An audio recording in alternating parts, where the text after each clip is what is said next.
Blood and organs flooded out, and he collapsed on the ground. She inhaled deeply, loving the damp stench of death. Girl, I'm about to crash out. I don't think I can do much more of this.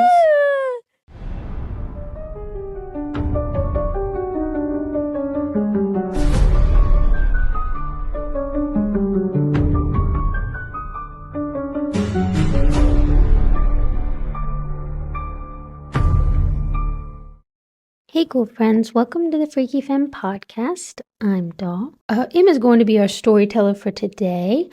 Let's get the begging out of the way. Don't forget to like, subscribe, comment down below if you want to give us a suggestion of your favorite story or you want to tell us one of your own. You can do it at thefreakyfens@gmail.com. And pretty soon, I'm excited. We're going to be having video podcasts over on our YouTube. And if you want to listen to us while you're just walking around in the car, you can do it on Spotify. Don't forget to rate us over there. And I guess let's jump right into it. What's the name of this one, Em? Clockwork, your time is up. And I want to put content warning. Yes, trigger warning. There is mentions of abuse.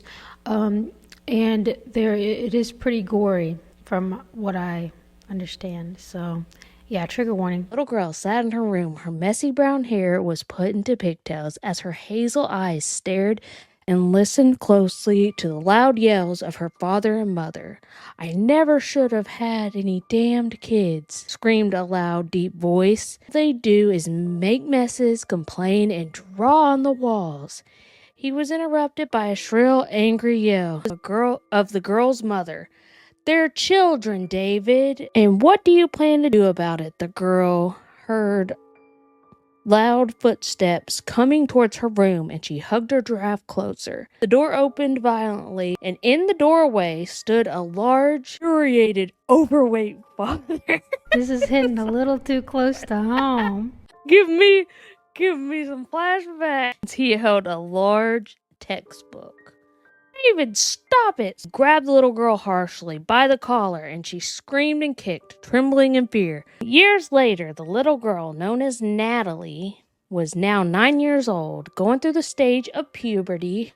Like the usual, she sat in her room watching TV as she munched on some popcorn. She was also currently drawing a picture, but strangely, she really liked drawing blood. Gave her a weird satisfaction. Multitasking was no problem for her. It became apparent to her at a young age, after having to do so much hard work and labor, that she was able to do so many things at once. Drawing ended up being her talent and passion. Suddenly heard the closing of her door. There stood her brother Lucas, who was 14 years old, which they never mention when she's like young. "What is it?" She could hear her father yelling from outside her door. "That's scaring you?" He let out a chuckle. "No way. So why are you in here?" "I have to ask you something." Growing impatient with her brother. "What?" He moved a little closer. "You said you wanted to be cool and grown up." She nodded suddenly and brightened up slightly. "Well, I have an offer." "Spit it out, you dimwit."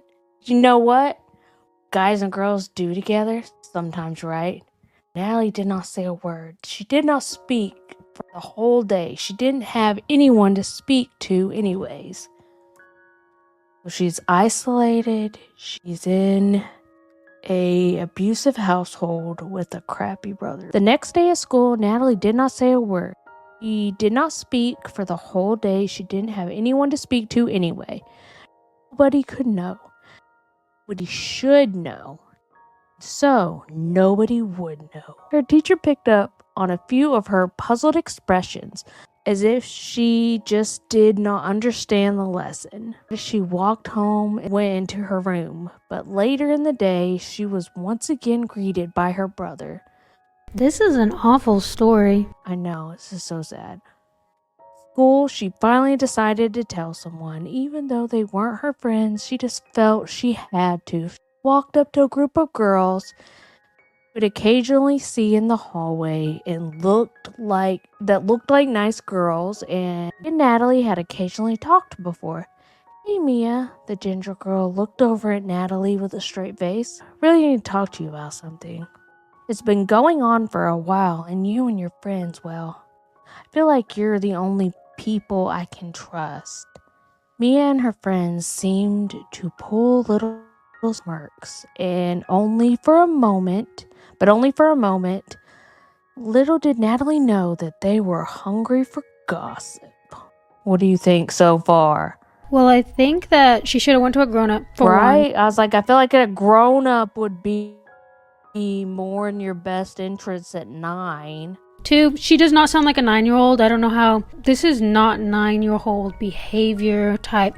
I'm pretty sure a younger person wrote this story. A lot of things aren't adding up, but yeah, it's a little extreme. And I have a feeling it's just going to get more extreme as we go on. Alright, you can trust us. What's up? One day later was all it took. She had been getting constant remarks on social media sites such as Facebook. One time, someone even called her a whore. Not to mention, Girl, how are these 9-year-olds? One, why are a bunch of 9-year-olds on Facebook and social media? and What? I'm like, they were literally smiling for her. She told them anything, so I'd be like, Her lunch had ended up getting on in her hair. It was going to be the least of her problems, but Natalie, only being 9, could not help but be greatly upset at this fact. However, 9 years old is wild. Like, this has to be a kid that 9 wrote this. Like, I understand that sometimes there's parents that can't keep an eye on their children, and they make Facebook accounts or social media accounts when they're really young. I know that there's going to be, some of those kids that's going to happen, but this means the majority of her school, 9 years old and up. Okay, one, if you're older than 9 years old and you're bullying a 9 years old, you need help. But that means the majority of her school, in her friends, in her peers, 9 years old, or on Facebook making Facebook posts. These kids are probably friends with their aunts or uncles or moms or dads, and they're just being, oh yeah, they're just kids. No, this doesn't make any sense. I'm sorry, I'm getting worked up. like, I don't know how it is now in this day and age. I was like, I know with my daughter, I wouldn't let her do any of this stuff at 9, but whatever. However, she did not cut, she did not peep, and she never said a word about it.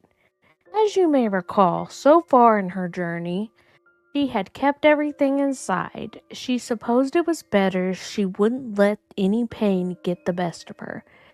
The fact that it says, as you may recall, that she kept everything inside. So I'm thinking maybe this is gonna, make an entity, attached to her or something. I can't get over the fact of how, these 9-year-olds, these kids are acting also. Calling a 9-year-old a whore. It's just so bizarre. unrealistic. Super bizarre. 3 a.m., school night. Her mother was going to kill her. A girl known as Natalie was now 16. She was productive in high school, close to the honor roll. For once, she had felt calm and happy. Though, like the usual, she would occasionally become a hermit in her room, hiding away from her dad, who still liked to constantly yell and scream about the economy, money, and politics that she was flat out tired of hearing. Her eyes started to feel heavy. She had an assignment to work on, but that was no longer important to her. All that was on her mind was sleep. She closed her laptop, and after her eyes adjusted to the darkness slightly, she saw an old, worn-down, stuffed giraffe in the corner. She stared at it, and in complete and utter silence, memories passed through her mind, and she felt tears come back to her eyes, but quickly she blinked them back. No more breaking, she thought to herself, but she continued to stare at it. It simply stared back with soft, black, beady eyes. She looked down sadly at her little toy animal and gently picked it up in her arms. She cradled it and spoke softly to it. Her tears ran down her face. She pet its rough, short her softly as she lay down on her bed. She slowly went to sleep. She was awoken by an angry growls of her mother. Exhausted, she slowly opened one of her eyes. I can't believe I forgot to take your laptop away. You were on it all night, weren't you? Natalie sighed and pressed her face deeper into the pillow, hugging her giraffe closer. Her mother sighed and walked out. She took a shower, brushed her teeth, and ate some breakfast. Then she got dressed and she put on a gray and blue hoodie with fur inside of the hood. It wasn't her favorite, but it was the only one she could wear to school due to the others being in the wash. She also put on black jeans and some thin, fashionable boots. I don't know why we need to know that, but okay. Finally, she went down the stairs to get driven to school. She hopped in the car and her mom sped off. However, on the way, due to lack of sleep, she slowly put her head against the window of the car and began to drift off. Dreams, or more accurately, nightmares, consisted of the essay she had suffered at the hands of her own brother, Lucas. Abuse had lasted for 4 years before she had the guts to turn him away. Started twitching and cringing in her sleep. Her mother took no notice. Her mother never took notice. Suddenly, she jolted awake by the sound of her mother's voice. Here, her mother said with annoyance. Like, why is her mom annoyed? Why don't you ask her what's wrong? She's 16. She looked at the large sign of the school which read, Walkerville Colgate Institute for the Creative Fine Arts. She sighed tiredly and stepped out. Now she's in like art school. She walked into the school and chatted with a couple of friends till she went up to her locker on the 3rd floor. Grabbed her books, and before 5 minutes of time was over, she ran to class. Her English teacher annoyingly put her hand on Natalie's desk. Where's your assignment? Natalie swallowed. I forgot it at home. Sorry. Time is up. Which, that's what the story is called. Don't disappoint me. Natalie seemed puzzled by the thought for a moment. She didn't know why, but those words seemed to melt through her. She simply ignored it and went back to listening to the lesson. Falling asleep not too long after, of course. Later that day, she was heading to her locker on 4th period when suddenly her boyfriend Chase approached her. Hey, talk to me after school, alright?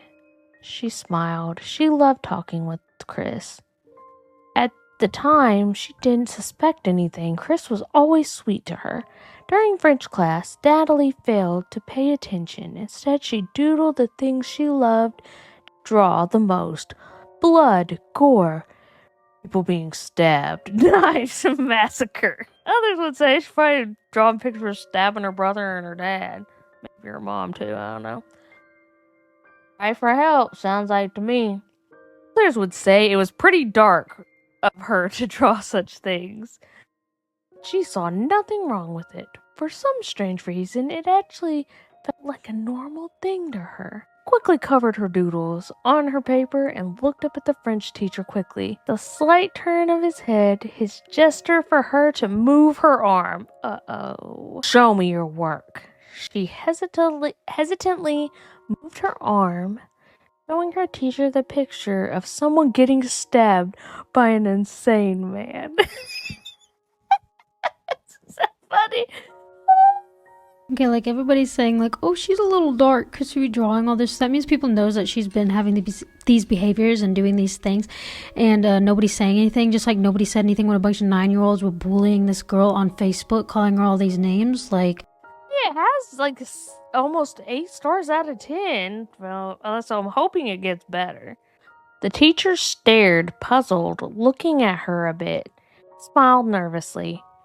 Brace that and get started on your homework, he said in a strangely calm voice. He walked away and she sighed and began to erase the picture. Your time is almost up. You need to get your work done. I suggest doing it now. Like, is she gonna die? I want to know. Time always seemed to be against her. As far as she was concerned, time could go F itself. Oh, you YouTube listeners. After class, she walked out of the school to find her boyfriend standing near the fence I think that's what's gonna happen. He's gonna say something about the time being up. Smiled and walked over, hoping he had something to say that would cheer her up on this miserable day, and I bet he's not. But as she walked closer, her smile slowly faded. He wasn't smiling back. Dun dun dun. That's never good. Want to talk later? No. Natalie, I think it's time we should start seeing other people. But why? Natalie cried. He responded with a stern look. Mindset. Your drawings think there's something wrong with you. And the saddest part is that you haven't told me why you're acting like this. Makes me feel responsible. So I can't do it anymore. I'm sorry. With that, he walked away. Wow. I'm like, if she'd been doing this the whole time you've been dating, now you're just like, can't do it anymore because you write creepy drawings. Yeah, that literally makes no sense. If you could figure out or ask her, like, why are you drawing these creepy drawings? Anything like that. Obviously, they must have been, like, dating for, like, 2 months or, like, a few weeks. Natalie slammed her hands on the bathroom counter. She stared at herself in the mirror, her eye twitching. I won't hurt myself like the others. I can stay strong. What others?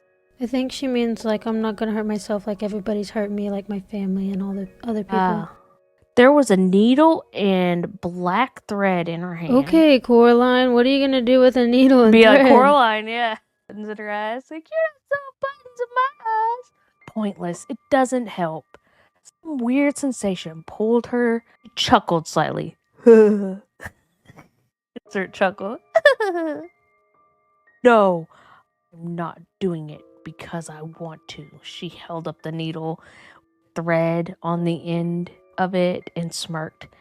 Time is up. Girl, what? Time is up makes no sense. You know the kid that wrote this is like, okay, this is gonna be a great catchphrase. Everybody's gonna remember it. Yes. Piece by piece, cut after cut, even though excruciating pain was going through her, she did not whine, did not whimper, she did not cry. There was no more tears to shed. All she did was smile. She stroked her horrendous stitches on the sides of her mouth, spread onto a wide smile.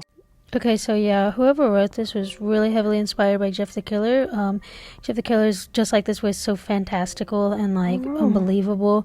But Jeff the Killer at least has an iconic picture and it's funny as a meme. But this is just like bad. Is it? Not bad, funny, bad. Felt the warm, wet blood on her fingers and licked it gently. The metal-tasting liquid in pure ecstasy. What in the world? She stopped when she saw her mother's reflection in the mirror behind her. Why didn't you lock the door, girl? That's not what the mom says, what I say. And I'm like, why would you be doing that in the mirror and not lock the door? And she sharply turned around and saw her mother's wide eyes and pale face. She looked at her fingers, seeing the blood. She suddenly felt the pain and began to cry. Natalie cried. That she had never felt so confused. What had just happened to her? Maybe she has like multiple personality disorder, or she's possessed. Mother had scheduled some therapy for her. Natalie had not gotten rid of the stitches in fear of how much pain it would bring. So she went to the session with them. She sat down on the comfortable leather seat and stared at the blonde woman across from her in silence. So your name's Natalie, isn't it? Natalie nodded. I'm Deborah. I'm here to help you. Natalie stared. Time has been my problem, Deborah. Natalie's hands roughly gripped the leather of the seat. Everything. It makes you live through it, slowly progressing through life. Being controlled by society only to be tortured to seemingly no end. Till you find you no longer have a purpose. It's vicious cycle. Time does not end. It does not slow. It does not speed up. It is violent. It makes you live through the torture over and over again, unable to fast forward through any of it.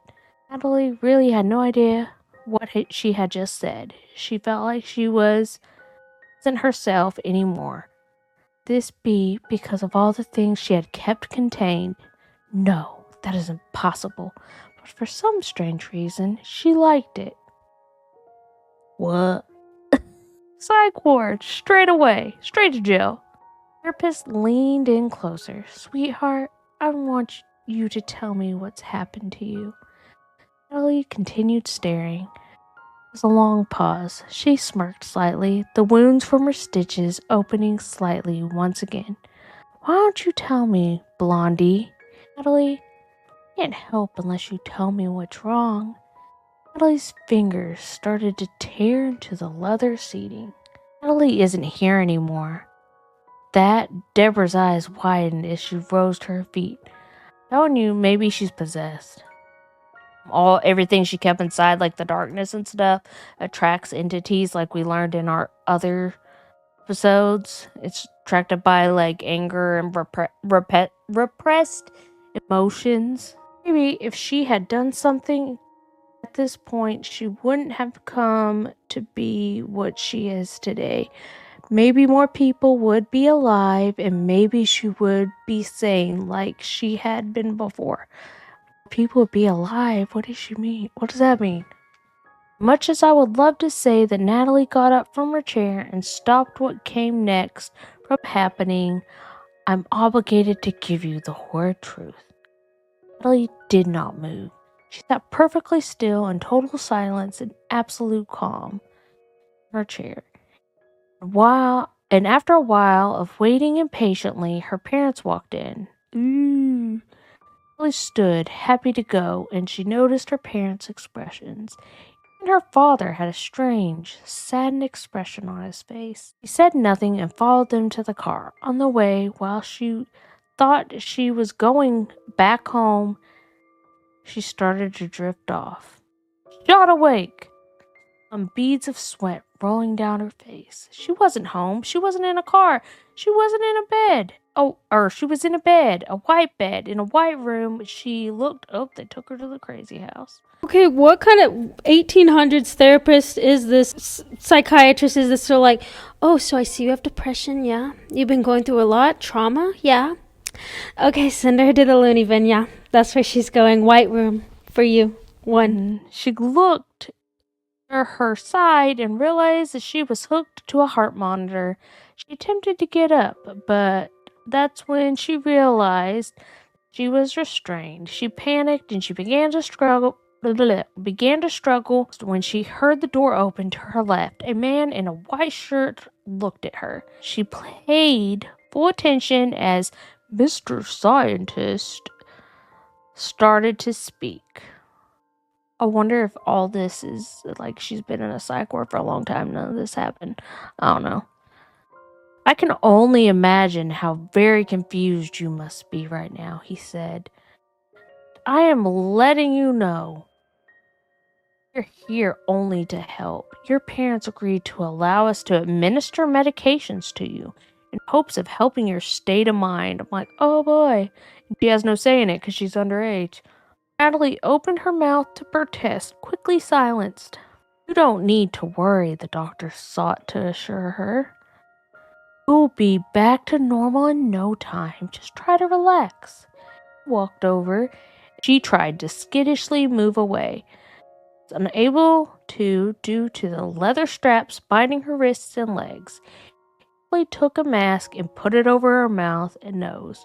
She stubbornly tried to get it off, but felt herself starting to slip under as the drugs kicked in and slowly her eyes shut. They're acting like she's a guinea pig for some kind of new type of medication because you can give her medication and go home. Why does she have to be strapped down to her bed, yeah, hooked up to stuff, and then just give her medicine? They turned her into a guinea pig. They act like she's some kind of already serial killer or terrible, like they're studying her or something. What the heck? Suddenly, Natalie, this was only supposed to be an 11-minute read, but feels like it's taking forever. Suddenly, Natalie woke up, couldn't comprehend what she was seeing. Being given multiple injections, and something was being rubbed on her skin. She felt woozy, was otherwise completely aware of her surroundings. Like they gave her like a paralysis drug, maybe? You can't move her, but you can see what's going on, like the people that wake up on the surgery tables. Natalie, however, was able to. Her heart rate began to accelerate as reflected on the nearby monitor, and the doctors took notice to this. One of the doctors yelled at another. Natalie couldn't make out what they were saying, but she suddenly felt a rush of adrenaline. Shaking violently, she slowly started to slip out her bonds. Girl, please. Girl, What? please, One of stop. the doctors moved to hold her down and then hesitated to do so. Natalie watched as the three of the doctors backed away in unison. She sat at the end of the bed, the IV tubes from her arms and the mask from her face. I missed something. On the edge of her bed. No, I didn't. It's just how it's written. She got to her feet and started stumbling towards them. Her breath hitched and her vision was blurry. She was vaguely aware by then that she was chuckling like a madman. Searing pain in her chest. She grabbed her chest in agony and dropped to her knees. She woke up slowly and groggily sometime later. So sorry, Natalie. Something went wrong. I really didn't know why, but she felt, and I'm like, what went horribly wrong? Why were you trying to go do surgery on me while I was awake? Better anesthesiologist. She felt a tremendous amount of hatred towards the doctor. Took notice of her disgust and looked away instinctively. You're not supposed to wake up while we were giving you the doses for your mental state, the doctor continued. We aren't sure how it affected you, but we have a feeling that you are going to find but we have a feeling we're going to find out. He paused for a moment before taking out a small mirror. The entire time he looked away from her. Regrettably, the medication impacted your appearance as well. Huh? What kind of experimental X-Men psych ward is this? Impacted her appearance? Like, what were you doing? You don't have a good anesthesiologist. Girl got turned into a Teenage Mutant Ninja Turtle. She probably looks like...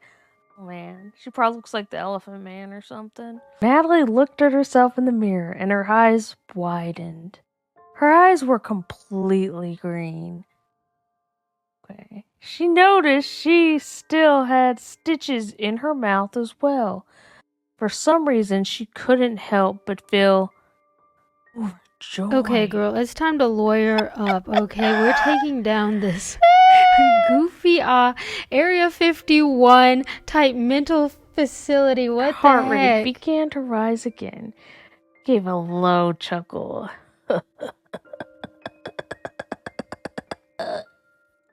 The doctor looked on. tried to get in character of Natalie. The doctor looked on in shock as Natalie quickly moved towards him. She maybe turned into an X-Men. Maybe she's Patricia. Until she was close enough for him to feel her breath. Ew. Probably smelled really bad. Still chuckling. Trembled slightly. Pressed a button on the underside of the monitor. Well, hopefully it's still alert for help. Why she got green eyes? This is so silly. Time is up. Loud scream was heard through the halls of the facility. 2 security guards rushed to the room, kicking down the door. Blood. It was the first thing they saw. Blood on the walls, on the bed, on the floor, even on the ceilings. Natalie had strapped the doctor to her bed. The bed was bent at a sharp angle, and the doctor's spine was completely snapped. They tell that. Poured from his eyes, nose, and mouth. There, in the corner, happily drawing her gruesome pictures on the walls in blood. Her time is up. Natalie slowly turned to look at the guards, and with a wide, crazy grin spread across her face, "Hello, friends. Would you like to play?" With that, Natalie began laughing uncontrollably.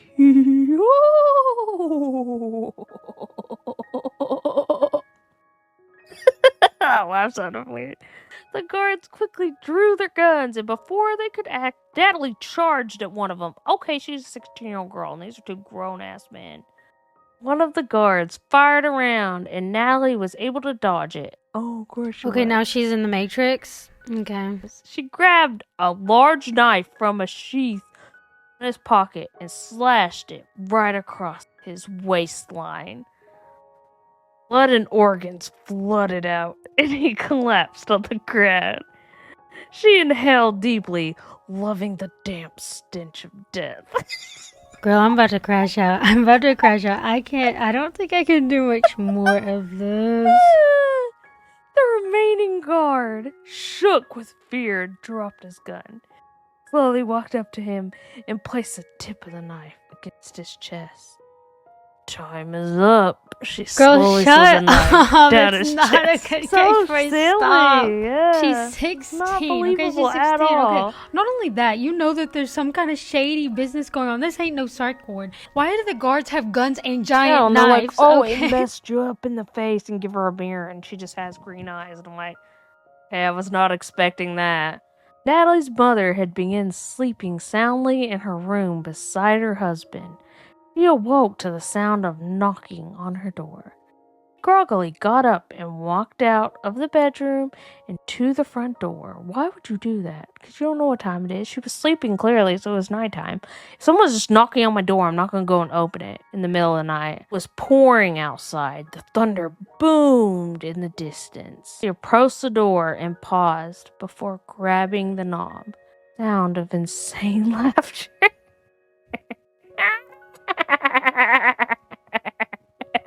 Guessing she just probably gonna go in there and kill them all, and then she's gonna say time is up, and we're gonna be like, for why though?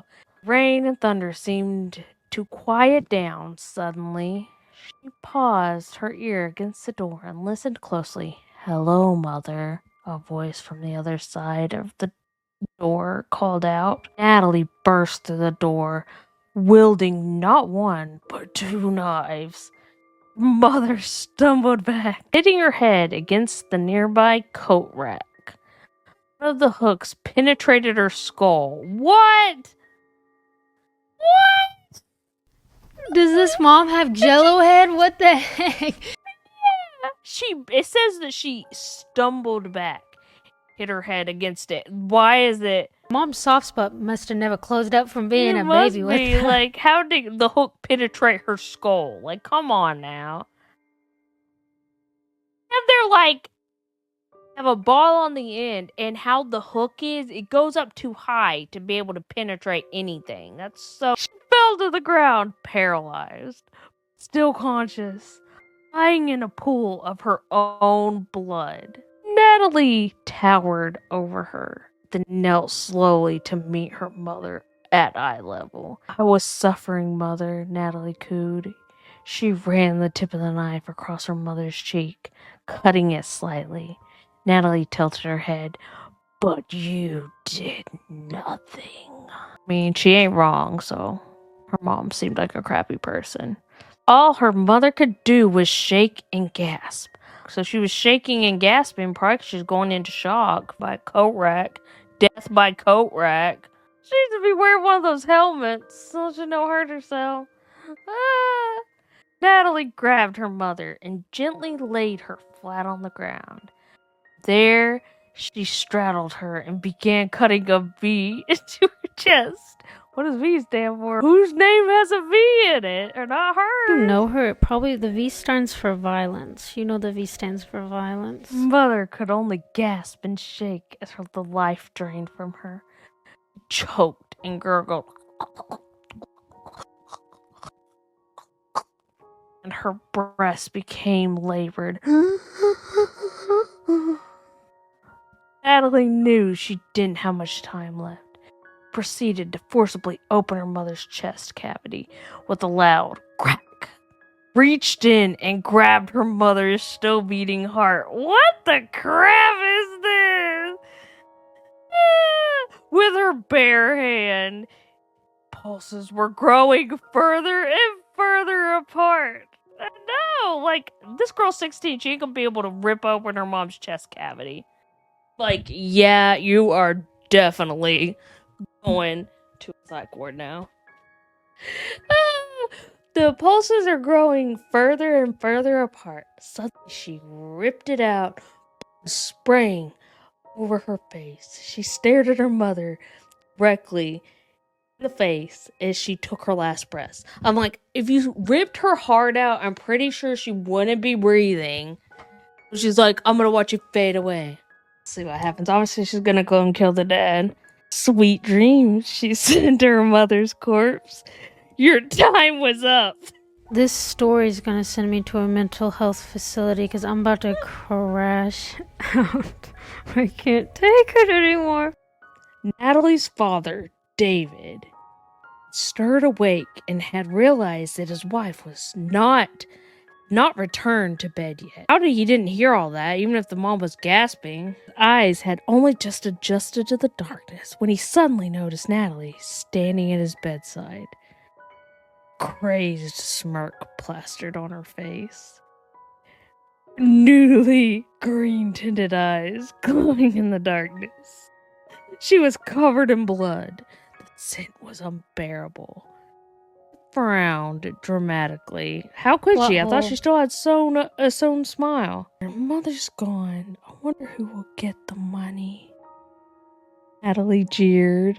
I don't know what she's talking about. I'm lost. She swiftly grabbed her father's forehead, laughing maniacally. Grabbed his forehead? What? That's all you ever cared about anyway. Where's his textbook now? So her father, unlike her mother, was a fighter. Why didn't he do anything yet? He sprung up and grabbed Natalie by the neck. Well, she should have grabbed him somewhere other than his forehead, and yeah. How did he? Maybe his fight or flight kicked in. Why would she grab his forehead and not think that he wasn't going to grab her somewhere else? Maybe she couldn't find his neck. He threw her to the ground. He started to stomp on her chest until she coughed up blood. She would have already been dead. Would have broke her chest cavity. And he stared down at her. Doesn't it feel good, Daddy?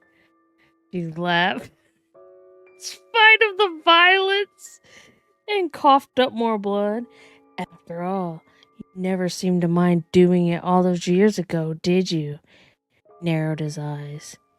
You aren't my daughter.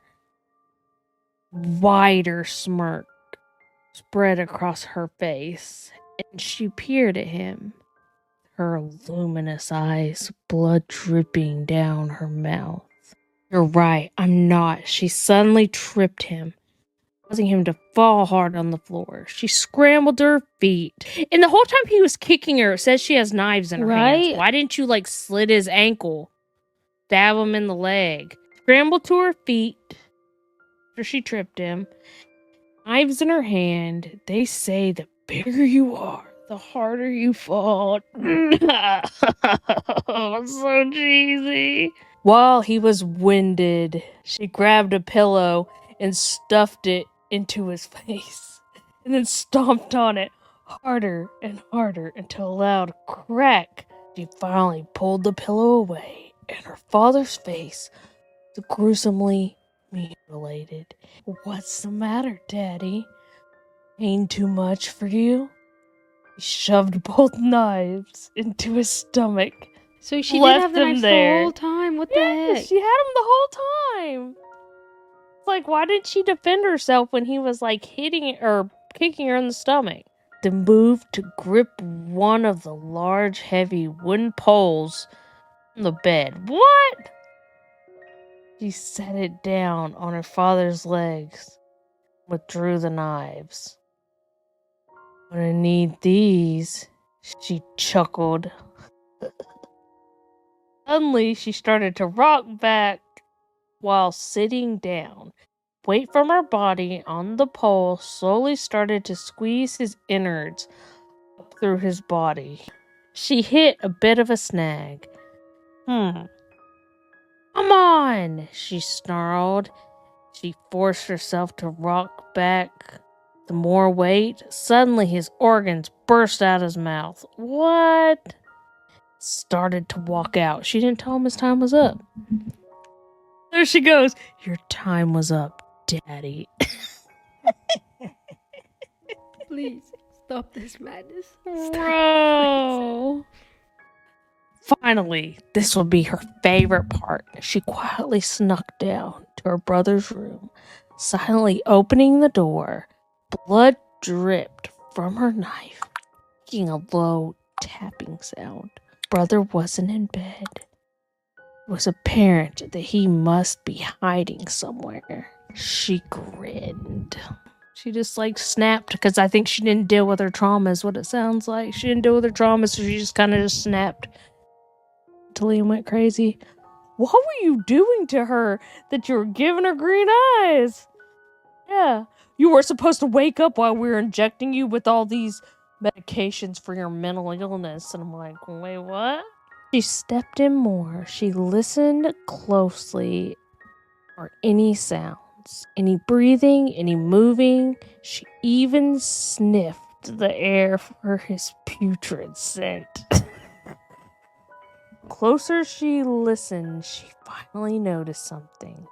A faint breathing noise. She fell to the ground trembling. Her brother was behind her with a now bloodied baseball bat, glaring down with anger, panting in rage. She tried to slowly get up, but he hit her again and again. That's making me think of Mandy. Give me the chair! She's trying to whack the snake as it was getting away from her because Mandy don't know what she's doing.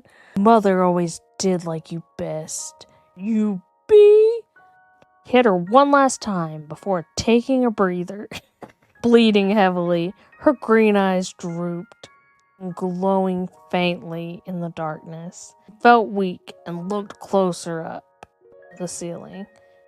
She recalled the days she had spent in here, being tortured, having to go through for 4 years. Looking at that same damned ceiling sent a sudden rush of energy into her body as she started to stand, laughing insanely.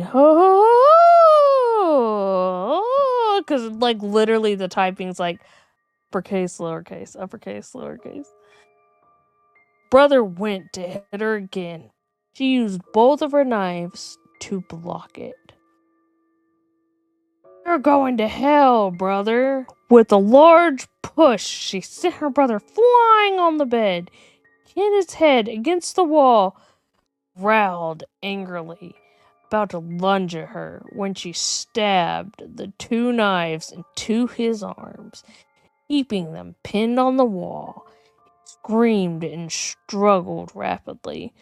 Let's see what we can use here. She started walking around the room and smirked, seeing the simple butter knife on his bedside. Why does he have a butter knife on his bedside table? Are you gonna butter some bread? He picked it up and walked over to him. Say that the eyes are the softest organs on the body. She slowly licked the knife. Ooh, she's gonna give him tetanus on top of that. As she started to dig out his eyes with the knife, he shrieked loudly, and she quickly tied a cloth around his mouth. You probably should have done that first, lady. Now, we can't have you waking the neighbors. Oh yeah, she just probably woke him up. He wasn't able to see anything. The pain was unbearable. Blood leaked violently from his eye sockets. He would cry, but now was incapable, so he can't cry now. I was like, you still have tear ducts! She dug around for more items and picked up a pair of scissors. She walked over to him, crawling over to him. I think you need to cut loose, brother. What? Stab the scissors into his gut. He cried out in a muffled scream of pain. She treated him like arts and crafts, cutting through his skin like paper. She lifted up his large intestine and smirked wickedly. That is how she got to her, the small intestine. You still got muscle and stuff to go through. You know what I love? Macaroni art.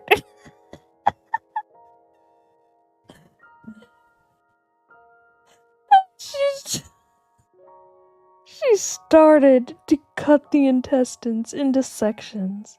This might be a little too big. Put on a plate, though. She went down to his toes and started cracking them and ripping. Girl, they did turn her into the Hulk. How is she able to rip off toes? What the heck? Rip!